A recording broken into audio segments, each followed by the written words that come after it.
just to catch up, we're going over like the frame stuff. So we went over the docs, and essentially we were kind of just going through like step by step in how to do stuff. So Yeah, we're almost to our first, static frame here.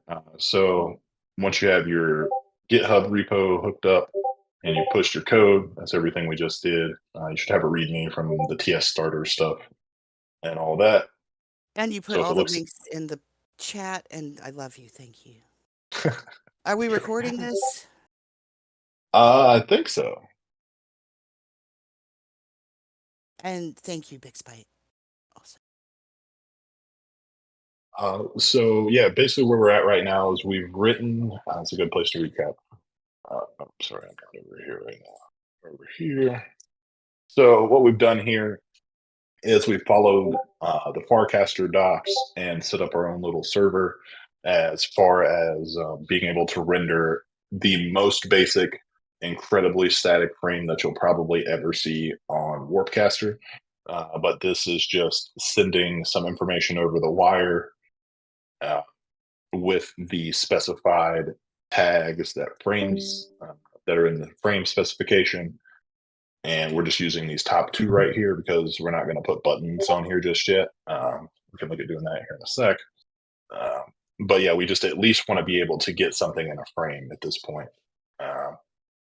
And maybe for like a follow-up session, because we are nearing like the time here at the half hour, we can look at maybe adding buttons. We can make it into like a series or something that doesn't necessarily keep up with the hype meta right now, but we're focused on kind of the in between stuff, getting your hosting, getting your GitHub, all that good stuff. So just depending on where we end up. So with all that said, we have our very basic document that we want to render our frame. And I was just going through the reason for setting all that up on GitHub is because we want to deploy our code on a server. A lot of folks are familiar with Vercel.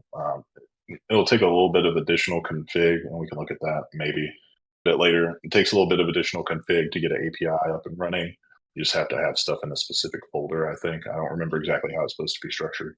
But I'm just going to use Railway. You can find them at railway.app. If you have a GitHub account, you can have a Railway account.